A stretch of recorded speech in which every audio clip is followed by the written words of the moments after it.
Hello everyone. In previous lecture, we will discuss about the tetanus. इस lecture में हम बात करेंगे हर्पीस की। अब हर्पीस आपने बहुत ही ज़्यादा सुना होगा, कैसे हर्पीस हो गया, उसे हर्पीस हो गया, एकदम बोलते ना कि स्किन में फपोले हो गए। और कई लोग इसी को बोलते हैं कि क्या हो गया, कीड़ा नहीं गया तो पूरा जल जाता है जिसमें। अब हर्पीस भी हमारा मेनली दो टाइप का होता है। एक होता है हर्पीस सिंप्लेक्स, जिसे हम इस लेक्चर में कवर करेंगे। इसके अलावा एक होता है हर्पीस जोस्टर, जिसे हम सिंगल से भी बोलते हैं, उसे हम नेक्स्ट लेक्चर में कवर करेंगे। आज हम बात करते हैं हर्पीस सिंप्लेक्स की और स्टार्ट करते हैं इंट्रोडक्शन से। It is a viral infection. जो हमारा हर्पीस है ये क्या होता है, एक वायरल इन्फेक्शन होगा। And it is caused by the herpes simplex virus. जो कंडीशन का नाम है, जो इन्फेक्शन का नाम है, वो उसी वायरस के अकॉर्डिंग है।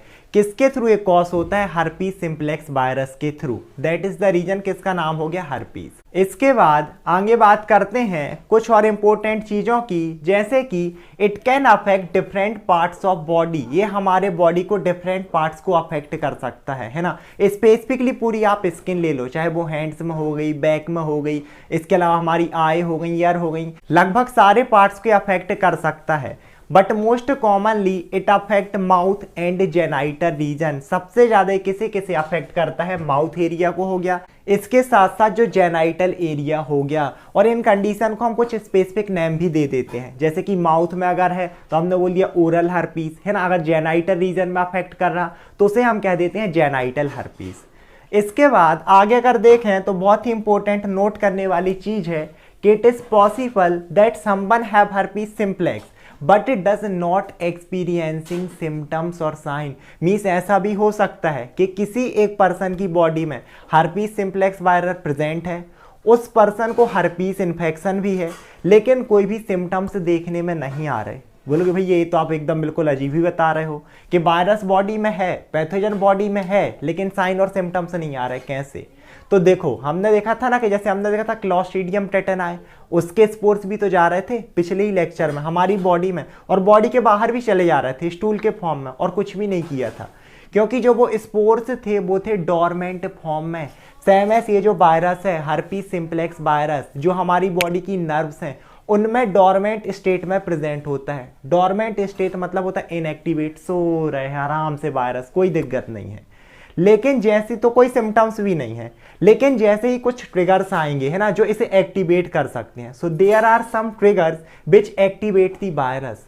और जैसे ही इस वायरस को एक्टिवेट करेंगे, अब ये डोरमेंट फॉर्म से आता है वेजिटेटिव फॉर्म में। पूछोगे भैया वेजिटेटिव फॉर्म मतलब ग्रोइंग स्टेज, अब ये ग्रो करना, अब ये जागेगा। और बोलते ना कि अब शैतान जाग गया, तो जब तक सो रहा था दिक्कत नहीं थी, शैतान जागा आतंक फैलाएगा।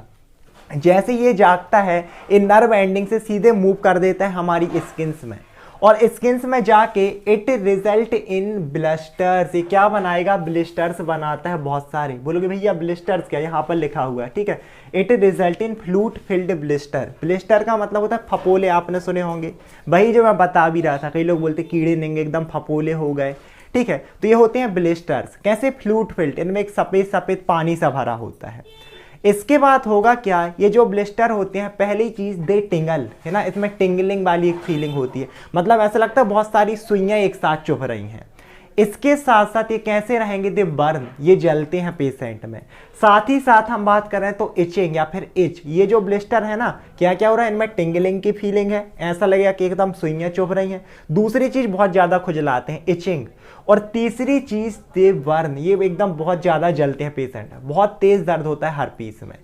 इसके बाद आगे अगर हम बात करें तो ये जो ब्लिस्टर्स हैं ये क्या हो जाते हैं, फूट जाते हैं धीरे धीरे, क्योंकि पूरा इसमें फ्लूट टाइप का रहेगा, वो फट जाता है, और वहाँ का जो फ्लूट है वो पूरा वहीं पे, है ना। बहुत पेनफुल कंडीशन होती है, जिसे भी अगर हुआ है, मुझे खुद भी हुआ है, तो बहुत पेनफुल कंडीशन होती है।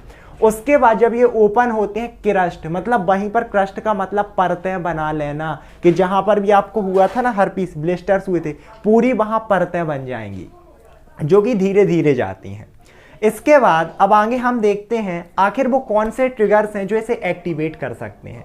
पहली चीज है फीवर, कि अगर एक पेशेंट है, मतलब पर्सन, अगर उससे हाई फीवर हो रही है ना, तो कहीं ना कहीं ये फिर से एक्टिवेट कर देगी, किसको, वायरस को, और फिर से ब्लिस्टर्स। इसके साथ साथ अगर हम बात करें तो स्ट्रेस हो गया, स्ट्रेस में भी एक तो इमोशनल स्ट्रेस हो सकता है कि यार फिर वो ब्रेकअप हो गया किसी का, तो बस मतलब फिर वो तो वही बोल रहा कि ठुकरा के मेरा प्यार है। मतलब पहले तो एक पर्सन बोलता था कि तुम ही हो, अब तुम ही हो मेरी जिंदगी, अब तुम ही हो, और जैसे ही ब्रेकअप हो गया मतलब ऐसे स्ट्रेस में क्या, लब कुछ ना कहें तो अच्छा है, लब चुप ही रहें तो अच्छा है। तो ये वाली यार कंडीशन आ रही है, मतलब पेशेंट में एकदम इमोशनल स्ट्रेस है, फिर वो दिक्कत में आ जाएगा कि ठुकरा के मेरा प्यार मेरा इंतकाम देखेगी, है ना। तो पता चलो खुद को इंतकाम पहले हो जाए तो दिक्कत हो जाएगी।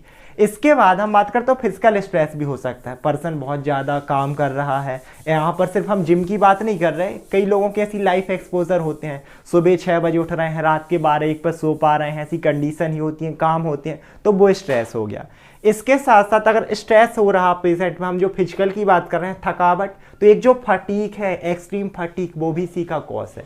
साथ ही साथ ट्रॉमा, स्पेसिफिकली ऐसे ट्रॉमा जो किस में रिजल्ट करें, सर्जरी में, तो सर्जरी हो गई, ट्रॉमा हो गई, ये सारी चीज़ें भी जो ये हमारा वायरस है हर्पीस सिंप्लेक्स वायरस, इसे एक्टिवेट या फिर रीएक्टिवेट कर सकते हैं। इसके बाद और हम बात करें तो सन एक्सपोजर हो गया। अगर एक पर्सन है बहुत ज़्यादा सन एक्सपोजर में है, उसकी वर्क लाइफ ही ऐसी है, जैसे डिलीवरी वाले हो गए, यहाँ से वहाँ उनको चीज़ें डिलीवर करनी है, पूरा धूप में है। इसके साथ साथ और अगर हम बात करें तो हार्मोनल चेंजेस, बोलो भैया कैसे, सबसे बढ़िया एग्जांपल है मेंस्ट्रुएशन, जो फीमेल में होता है कि हर 28 दिन में साइकिल चल रहे हैं, ब्लीडिंग हो रही है, तो इनमें पूरा जो होते हैं ना हार्मोन्स का चेंजेस होता रहता है, एस्ट्रोजन हो गया, प्रोजेस्टेरॉन हो गया, ये सारे जो हार्मोन हैं। इसके बाद और हम बात करें तो वीकेंड इम्यूनिटी, अगर एक पर्सन की इम्यूनिटी बहुत ही वीक है, किस केस में हो सकती है, HIV, human immunodeficiency virus, या फिर AIDS, acquired immunodeficiency syndrome.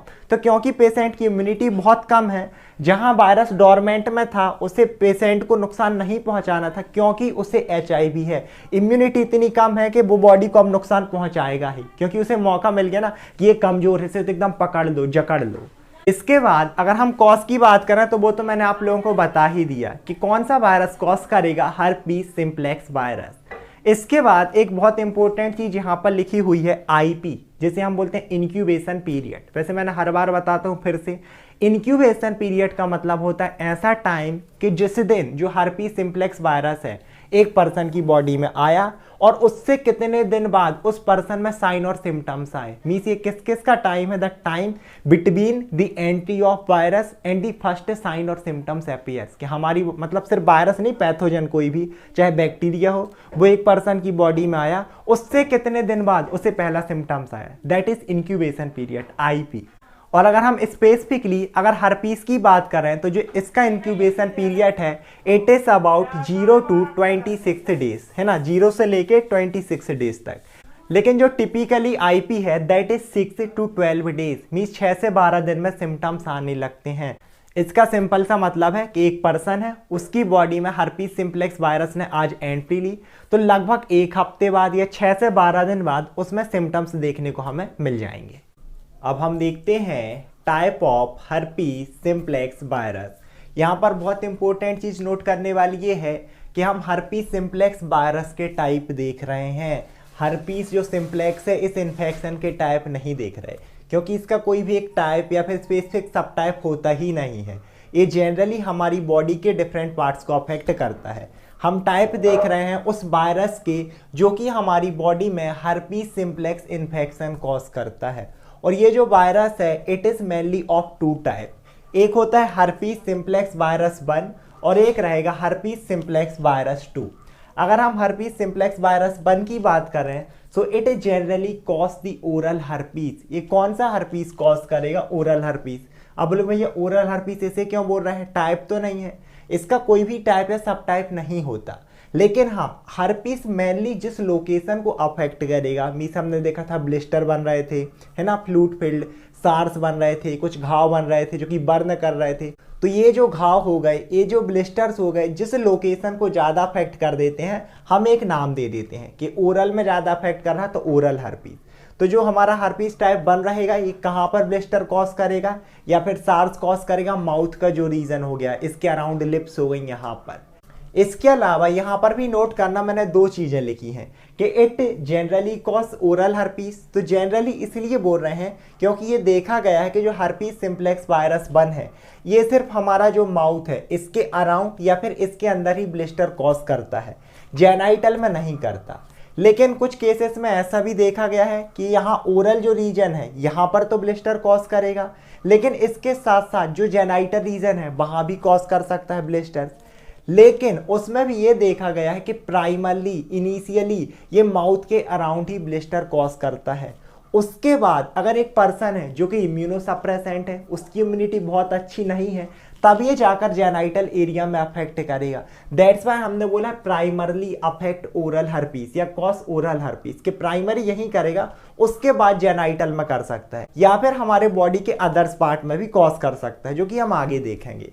इसके बाद जो नेक्स्ट टाइप रहेगा that is herpes simplex virus 2, और ये क्या करता है, इट मेनली कॉज या फिर प्राइमरली जो हमने लिखा था, साथ ही साथ generally it cause genital herpes, means जो जेनाइटल ऑर्गन हो गए है ना, वहां पर क्या करेगा, ब्लिस्टर कॉज करेगा। और ये देखा गया है कि ये सिर्फ वहीं पर ज़्यादा अफेक्ट करता है, सिर्फ हमारे जेनाइटल्स ऑर्गन्स को, बाकी ऑर्गन में अफेक्ट नहीं करता, माउथ को अफेक्ट नहीं करता, इसीलिए हमने बोला जनरली। लेकिन सैम भाई कुछ केसेस में क्या होता है, इसने जेनाइटेलिया को तो अफेक्ट किया, जेनाइटल ऑर्गन को तो अफेक्ट किया, वहां पर ब्लिस्टर कॉज किए, लेकिन अगर फिर से एक पर्सन इम्यूनो वीकेंट है, उसकी इम्यूनिटी कमजोर है, तब ये ओरल हर्पीस भी कॉज कर सकता है, मींस माउथ में भी ब्लिस्टर कॉज कर सकता है, या फिर हमारी जो स्किन है, बॉडी है, उसके अदर एरिया में भी ब्लिस्टर कॉज कर सकता है। तो प्राइमरी कहाँ पर करेगा, जेनाइटल में, दैट्स वाई प्राइमरली, और क्योंकि नॉर्मली ही करता है जेनाइटल में तो जनरली। इसके अलावा it can also cause oral herpes और herpes in other parts of the body, means जो अदर पार्ट्स हैं वहां पर भी ब्लिस्टर फॉर्म हो सकते हैं। इसके बाद हम देखते हैं others part of body which are affected by herpes simplex virus, means mainly तो इसने किसे किसे अफेक्ट किया, माउथ को, वहां पर ब्लिस्टर कॉज किए, जिसे हमने बोल दिया oral herpes.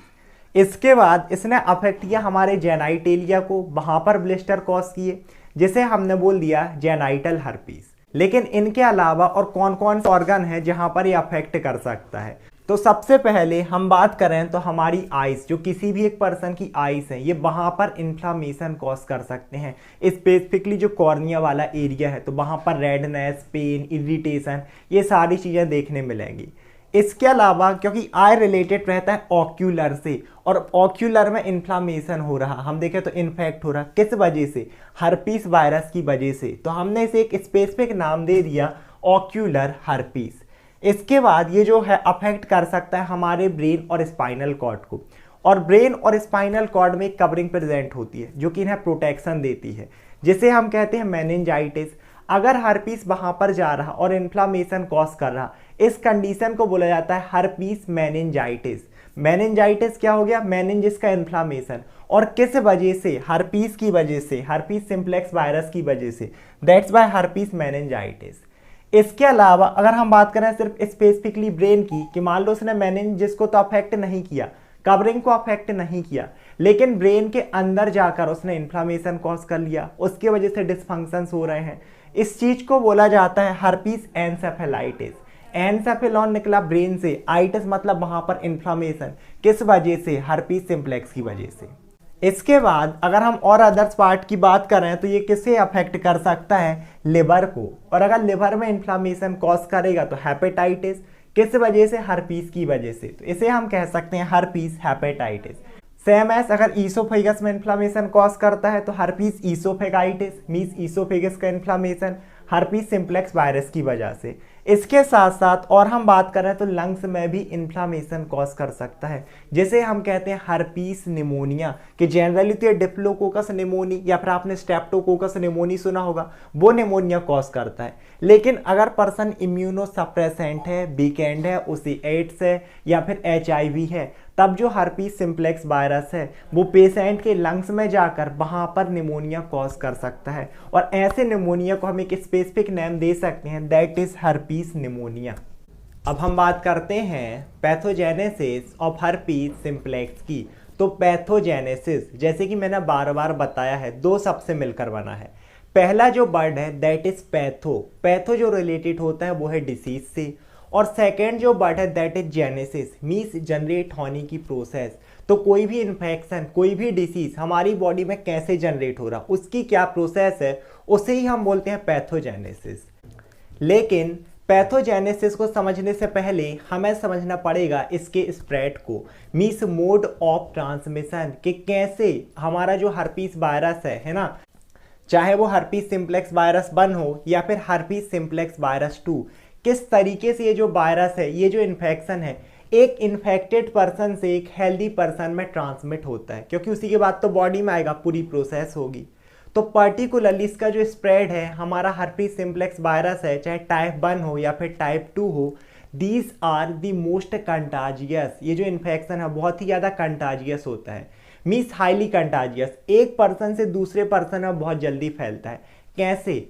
By the direct contact, means अगर एक पर्सन है इन्फेक्टेड पर्सन, उसे ब्लिस्टर्स हैं, और कई केस में ऐसा होता है कि ब्लिस्टर हैं भी नहीं, है ना, लेकिन यहाँ पर वायरस तो होगा अगर इन्फेक्टेड पर्सन है उसके एरिया में, किसी एक एरिया में, स्किन में, और एक हेल्दी पर्सन अगर डायरेक्ट कांटेक्ट वो हाथ में ला लें, मान लो उन्हें नहीं पता, या फिर डायरेक्ट धोखे से ब्लिस्टर के कांटेक्ट में आ गया, और अब क्या किया, हेल्दी पर्सन ने हाथ धोया नहीं, है ना, और खाना खा लिया, तो इस तरीके से अब वायरस कहाँ पहुँच गया, हेल्दी पर्सन के माउथ में, और फिर वो उसको इन्फेक्ट कर देंगे, हमारे माउथ के अराउंड अल्सर्स और सार्स, ब्लिस्टर कॉज करेंगे। इसके अलावा और भी अगर हम स्प्रेड के मोड देखें तो बॉडी फ्लूइड हो गए, एक तो खुद वो फ्लूइड ब्लिस्टर वाला, इसके साथ साथ अगर हम माउथ वाले एरिया में बात करें तो वहाँ पर प्रेजेंट होती है हमारी सैलाइवा, और ये सैलाइवा भी कहीं ना कहीं वायरस को सेट करके रखती है। अब अगर ये इन्फेक्टेड सैलाइवा के कांटेक्ट में भी एक हेल्दी पर्सन आता है, अब ये कैसे हो सकता है, by the help of kissing, कि मान लो एक अफेक्टेड पर्सन है जिसमें हर्पीस है स्पेसिफिकली ओरल, और अगर उसके साथ एक हेल्दी पर्सन किस करता है तो ये इन्फेक्टेड पर्सन से हेल्दी पर्सन में वायरस का ट्रांसमिशन होगा। सेम एज अगर हम और भी कुछ फ्लूइड की बात करें तो वेजाइनल फ्लूइड हो गए, इसके साथ साथ सीमन। तो अगर इसमें हम बात करें तो अगर एक सेक्सुअल इंटरकोर्स होता है ना, एक इन्फेक्टेड पर्सन और हेल्दी पर्सन के बीच, तो फिर से इन्फेक्टेड पर्सन से हेल्दी पर्सन में ट्रांसमिट हो जाएगा, और स्पेसिफिकली उसी एरिया में कॉज करेगा जेनाइटल हर्पीस, मीन्स जो जेनाइटल रीजन है वहीं पर ब्लिस्टर कॉज करना, सार्स कॉज करना। इसके बाद कुछ और भी मोड्स हैं, जैसे कि हम बात कर रहे हैं शेयरिंग लिप बाम, कि एक इन्फेक्टेड पर्सन है ना, उसी के अगर लिप बाम भी हम लगा रहे हैं, क्योंकि मैंने बताया ना कि जो वायरस है कहीं ना कहीं वहाँ पर प्रेजेंट है, सैलाइवा हो गई, यहाँ पर अगर फ्लूइड हो गया पर्टिकुलरली ब्लिस्टर्स का, तो इस तरीके से एक पर्सन से दूसरे पर्सन में, साथ ही साथ सेम बर्तन से खाना खाना या एक ही बर्तन को शेयर करना, शेयरिंग यूटेंसिल, है ना। इसके साथ साथ ब्रश हो गया, कि अगर आप अनहेल्दी पर्सन का जो ब्रश है अगर आप भी यूज कर रहे हैं तो उस वजह से वो ट्रांसमिट हो सकता है। इसके बाद एक और बहुत इंपॉर्टेंट ट्रांसमिशन है फ्रॉम मदर टू न्यूबॉर्न। अब बोलोगे भाई ये एक मदर से न्यूबॉर्न में कैसे जा रहा, तो एक तो ये है कि जो मदर है मान लो वो इन्फेक्टेड है हर्पीस से, उसी टाइम अगर बच्चे की डिलीवरी हो रही है तो सिंपल सी बात है कि कहीं ना कहीं जो वो फ्लूइड हैं, वो ब्लिस्टर्स हैं, वो बस्ट होंगे, कहीं ना कहीं ब्रेक होंगे, और वो सीधे सीधे वो जो न्यूबॉर्न रहेगा जिसकी डिलीवरी होगी उसके कांटेक्ट में आएंगे। इसके साथ साथ by the act of kissing, कि अगर मदर को ओरल हर्पीस है और उसने अपने जो न्यूबॉर्न बच्चा होगा उसे किस किया, तो इस तरीके से भी उस बच्चे में ये जो वायरस है वो ट्रांसमिट हो सकता है, और ऐसे एक पर्सन से अनहेल्दी पर्सन से हेल्दी पर्सन में जाएगा और उसे अफेक्ट करेगा और डेवलप होगा हर्पीस, जिसका पैथोजेनेसिस अब हम देखते हैं। तो सबसे पहली चीज रहेगी दैट इज एंट्री या फिर ट्रांसमिशन, और ये आपको पता चल ही गया कि इट इज हाईली कंटाजियस। कैसे ट्रांसमिट होगा, by the help of direct skin contact हो गया, या फिर हमने देखा कि जो जेनाइटल फ्लूइड है, जो सीक्रेशन है, चाहे वेजाइनल फ्लूइड हो गया, सीमन हो गया, सलाइवा हो गया, तो by the help of kissing हो गया, by the help of sexual act एक अनहेल्दी पर्सन से हेल्दी पर्सन में गया। इसके बाद इसकी जो नेक्स्ट स्टेज रहती है दैट इज रेप्लिकेशन, कि सिंपल सी बात है हर्पीस सिम्प्लेक्स वायरस था, अनहेल्दी पर्सन से हेल्दी पर्सन में आया, चाहे वो माउथ वाले एरिया में आया हो या फिर जेनाइटल वाले एरिया में।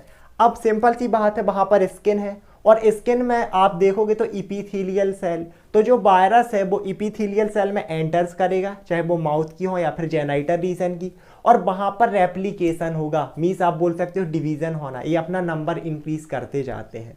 और जैसे ही अपना नंबर इंक्रीज करेंगे इनका रेप्लिकेशन होगा, वहाँ की जो नॉर्मल सेल थी इपीथेलियल सेल, उनका लाइसिस, उनको डिस्ट्रॉय करेंगे। यहाँ पर एक लाइसिस करके वर्ड लिखा है, लाइसिस ऑफ सेल, और इन्फ्लामेशन कॉज करेंगे। और धीरे धीरे जब वहाँ पर इन्फ्लामेशन होगा, ये किस में रिजल्ट करते हैं, result in formation of blisters, swords आप बोल सकते हो या फिर लीजन्स बोल सकते हो। इसके बाद जो इसकी नेक्स्ट स्टेज रहेगी दैट इज रेट्रोग्रेड ट्रांसपोर्ट। बहुत अच्छे से समझना आप लोग इस चीज को। रेट्रोग्रेड ट्रांसपोर्ट का क्या मतलब हुआ कि स्किन में गया, वहां की इपीथेलियल सेल हुई, ब्लिस्टर कॉज हुए। अब सिंपल सी बात है, हमारी स्किन में ही प्रेजेंट है नर्व एंडिंग, उन्हीं से हमें सेंसेशन का पता चल रहा है, हम मूवमेंट परफॉर्म कर पा रहे हैं। तो सिंपल सी बात है, पूरी नर्व बिखरी रहेंगी। स्पेसिफिकली उनका कौन सा पार्ट, एक्सॉन का। मीन्स ये रहा हमारा पूरा न्यूरॉन, हमने देखा था ना, ये एक्सॉन की सेल बॉडी हो गई, ये बहुत सारे डेंड्राइट्स हो गए, और इसी से निकलता है एक्सॉन इस तरीके से पूरा लंबा, है ना। यहाँ पर होते हैं एक्सॉन टर्मिनल। अब मान लो यहीं पर एपिथेलियल सेल थी, यहाँ पे वायरस था। अब जो वायरस है वो कहाँ पर जाएगा, इन्हीं नर्व एंडिंग में, और इन्हीं नर्व एंडिंग से होते हुए जो हमारा वायरस है वो कहाँ पर ट्रेवल करेगा, नर्व सेल बॉडी में। ये सिर्फ मैं एक के लिए बात कर रहा हूँ, तो एक सेल बॉडी, बहुत सारी नर्व से जाएगा तो नर्व सेल बॉडीज। और यहीं पर इसके बाद की जो नेक्स्ट स्टेज रहेगी, मान लो यहाँ बहुत सारी सेल बॉडी है, बहुत सारी, और ग्रुप ऑफ सेल बॉडी को पेरिफेरल नर्वस सिस्टम में हम बोलते हैं गैंग्लिया या फिर गैंग्लियन। तो ये जो वायरस हैं यहाँ पर सेल बॉडी में जाके रुक जाते हैं, इकट्ठे हो जाएंगे, वहीं पर बहुत सारे ना एक ग्रुप बना लेना, और वहां जाके ये सो जाते हैं। फिर कुछ नहीं करेंगे, क्या करेंगे, वहां जाके सो जाते हैं। तो इसके बाद की इस स्टेज को हमने बोला लेटेंसी, कि एक बार ये वहां पर गए so virus remain in dormant state. Dormant का मतलब होता है वही स्लीपिंग स्टेट, उन गैंग्लियन में सो जाते हैं। इसके बाद आप बोलोगे भैया क्या, जब ये सो गए हैं, अब मान लो एक पर्सन है अगर दवाइयां ले रहा, तब भी क्या ये पूरे डिस्ट्रॉय नहीं होते, हमारी बॉडी से बाहर नहीं जाएंगे? बिल्कुल भी नहीं। अभी तक इसकी कोई भी ऐसी क्योर नहीं है जो इन वायरस को हमारी बॉडी से इरेडिकेट कर सके, बाहर कर सके। बस जब आप ट्रीटमेंट लोगे तो जो ब्लिस्टर्स हैं वो ठीक हो जाते हैं, आप प्रॉपर ठीक हो जाते हो, आपको सिम्टम्स नहीं रहते, घाव ठीक हो जाते हैं। बट हाँ, ये जो वायरस है आपकी जो गैंग्लियन है नर्व की, जो नर्व सेल बॉडी है, वहाँ पर लाइफ टाइम के लिए रहता है। अभी तक तो ऐसा ही है। अब होगा क्या कि जैसे ही अभी तो आपने दवाई ले ली थी, पर्सन है वो ठीक हो गया, लेकिन बाद में फिर से कुछ आएंगे ट्रिगर्स, जो कि हमने देखा था। इसीलिए मैंने पहले भी बोला था कि कई बार हो सकता है हर्पीस जो वायरस है हमारी बॉडी में हो, लेकिन हमें सिम्टम्स ना आए। यही वाली स्टेट है, क्योंकि वो होता है डोरमेंट स्टेट में, स्लीपिंग फॉर्म में, सो रहा होता है। लेकिन जैसे ही फिर से कुछ ट्रिगर्स आएंगे, फीवर हो सकता है, फिजिकल स्ट्रेस हो सकता है, इमोशनल स्ट्रेस हो सकता है, कोई ट्रॉमा हो सकता है, सर्जरी हो सकती है, ये फिर से वायरस को रीएक्टिवेट कर देंगी। एक बार फिर से एक्टिवेट हो गया, और जैसे ही वायरस एक्टिवेट होता है फिर से एक ट्रांसपोर्ट होगा जिसे हम बोलते हैं एंटेरोग्रेड ट्रांसपोर्ट। मतलब अभी क्या हुआ था, एक्सॉन से गया था कहां पर, हमारी सेल बॉडी में। अब उल्टा होगा, जैसे ही एक्टिवेट हुआ इस सेल बॉडी से, मतलब बहुत सारी सेल बॉडी से सबके एक्सॉन टर्मिनल में आएगा, और उनसे वापस से जो इपीथेलियल सेल रहेंगी उस एरिया की, वहां पे जाएगा, और देन फिर से इपीथेलियल सेल में इसका रेप्लिकेशन होगा, जो सेल्स हैं उनका डिस्ट्रक्शन होगा, और फिर से रिजल्ट करेगा न्यू लीजन्स में, मीन्स रीअकरेंस। फिर से जो न्यू लीजन्स हैं, सार्स हैं, ब्लिस्टर्स हैं, वो सारी चीज़ें फिर से फॉर्म हो जाती हैं, और फिर से वही ट्रांसमिशन आप वाला देखोगे। तो ये जो साइकिल है इसी तरीके से चलते रहता है।